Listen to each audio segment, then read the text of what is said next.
Picture the Sam's Club gas line on a Saturday morning. 20 cars deep, nobody's moving. Engines running, people are checking their phones, tapping the steering wheel, and doing absolutely nothing for 30 minutes because the gas here is 15 cents cheaper per gallon than at the station across the street. 15 cents! On a 15-gallon tank, that's $2.25 in savings for half an hour of your Saturday. That works out to $4.50 an hour if you're being generous, which is less than half of minimum wage, and somehow this feels like winning. Now here's the part nobody in that line wants to hear. A large chunk of the people sitting in that Sam's Club gas line are also sitting on an $800 a month car payment. Not $400, not $500, $800 every single month for a vehicle that's losing value every single day it sits in that driveway. That's $9,600 a year leaving your bank account for the privilege of driving something you don't actually own yet. And the math on that car is quietly doing more damage to your financial life than every gas price increase of the last 5 years combined. But saving $2.25 on a tank of gas, that feels like fighting back. This is the trap, and almost nobody sees it until it's too late. Here's what's actually happening to the average American right now. The average new car payment in 2026 sits at just over $730 a month. The average used car payment is around $520, and the average loan term has stretched out to 72 months, sometimes 84, because the monthly payment was the only number anyone looked at when they signed the paperwork.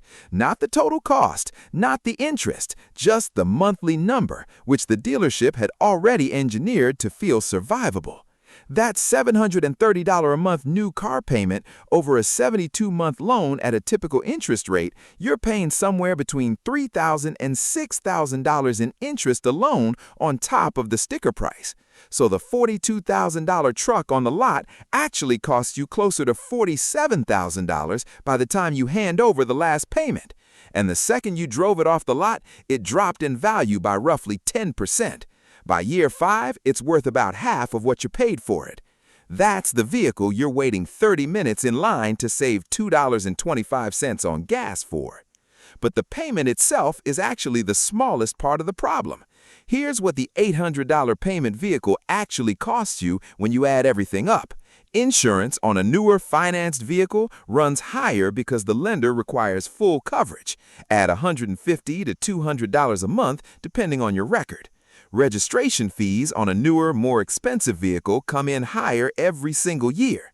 Maintenance on a vehicle you're still paying off tends to get ignored because there's no money left after the payment clears, which turns small problems into expensive ones 6 months later.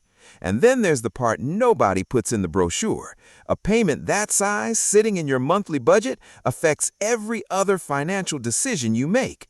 It makes you feel tighter than you are, which is exactly when the $2.25 gas saving starts to feel urgent. All in, the real cost of that $800 payment vehicle is closer to $1,100 to $1,200 a month when you stack everything on top of it. That's $14,400 a year gone before you've bought a single grocery or paid a single utility bill. Now here's the part that explains why smart people keep doing this anyway. This isn't really about the car. The car is just the most expensive version of a pattern that runs through almost every area of life for people who feel perpetually broke despite making decent money. The pattern is this. People are extremely sensitive to small, visible costs and almost completely blind to large, automatic ones. The $4 coffee gets scrutinized. The $800 payment goes on autopilot.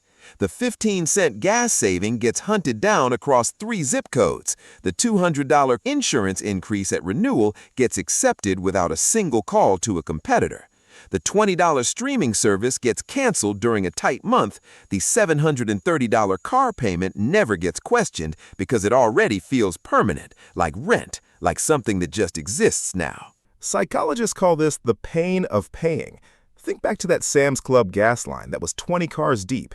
The 15-cent saving feels real because you can see the price sign, you can feel the 30 minutes ticking away, and you know exactly what you're getting at the end of it. That visibility is what makes it hurt enough to act on. But the $800 car payment left your account at 7 a.m. on the first of the month while you were still asleep. You never felt it leave. You never made a decision in that moment. Fixed automatic payments that disappear before you're even awake stop registering as choices. They feel like a utility bill, something that just exists now, not something you're actively deciding. Meet Ryan. He makes $68,000 a year, which is a solid income in most parts of the country. He clips digital coupons before grocery runs. He drives an extra 4 miles to the Sam's Club gas line every weekend. He skipped his gym membership to save $45 a month.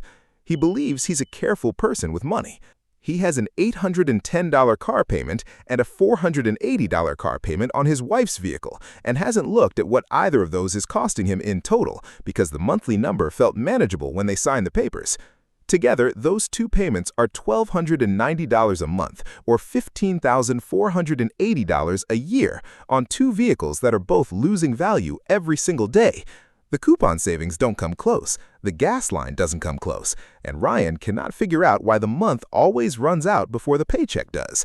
The gas price was never Ryan's problem, it was just the only number that felt like something he could control. Now let me show you the number that's actually hiding in your driveway.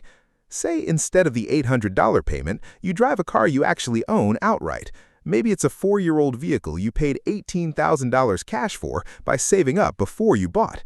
Maybe it's a 3-year-old used vehicle with a small 18-month loan you knocked out fast.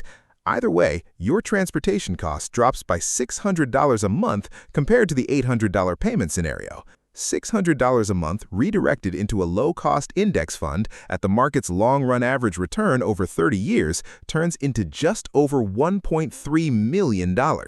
Not from a side hustle, not from picking winning stocks, not from timing the market, from driving a car you can actually afford and pointing the difference somewhere that compounds quietly in the background while you get on with your life. That's the number hiding in your driveway. Not the gas savings, not the coupon stack, the car payment. Webull lets you automate that redirect so it moves the day you get paid, before the spending version of your brain ever knows it was there. Links in the description. And I already know what you're about to say, because 2 objections come up every single time I lay this out. The first one is, I need a reliable vehicle. I can't drive something that breaks down on the way to work. Fair point, nobody's saying drive a vehicle held together with zip ties and duct tape, but there is an enormous gap between a reliable, well-maintained used vehicle and an $800 a month payment on something new. A 3-year-old Honda Accord or Toyota Camry with 35,000 miles on it is one of the most statistically reliable vehicles on the road. It also costs roughly half of what the new version costs. Buy it with cash or a short 24-month loan, and your transportation cost drops by hundreds every month without trading away a single point of reliability. The $800 payment isn't buying you reliability, it's mostly buying you the new car smell and the first 3 years of value loss that works entirely against you. The second objection is, I got a great deal on my car. The dealership has been doing this for decades. You've done it 2 or 3 times in your life. The monthly payment number you focused on was engineered specifically so that the total cost of the vehicle would feel secondary to the question of whether you could handle this month. 0% financing on a vehicle that's $8,000 overpriced is not a great deal. It is a great feeling deal, which is a different thing entirely, and the difference lives in your bank account for the next 6 years. Here's the version of this story that actually ends well. You sell the $800 payment vehicle, you take the equity if there is any, you buy a reliable used vehicle outright or close to it, your monthly transportation cost drops by $500 to $600. That $600 goes straight into a low-cost index fund automatically on payday before you ever see it. At the market's long-run average over 30 years, that single move alone builds over $1.3 million. Not from a raise, not from a side hustle, from the difference between a car you needed and a car that felt good on a Saturday afternoon at the dealership. Meanwhile, the person in the Sam's Club gas line stuck with the $800 car payment saved $2.25 to fill up their tank. The gas price was never the problem. It was just the only number that felt like something you could fight. Drop a comment with your car payment right now. Be honest, no judgment down there. Most people have never actually said the number out loud. And if you enjoyed the video, please like and subscribe.